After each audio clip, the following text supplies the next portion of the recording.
You need to hear this if you're a new parent. Let's talk about baby burps, shall we?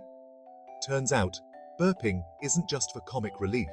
It's actually crucial for your baby's comfort. Here's a wild one. Did you know some babies don't burp at all? Yep, some little ones pass gas in other ways. And those shoulder pats? They're not just for show. The magic spot is mid-back, right where the diaphragm sits. Oh, and here's a twist. Holding your baby upright for 10 to 15 minutes can work wonders. So, next time you hear that little burp, remember, it's not just cute. It's a sign of a happy, comfy baby. Happy burping!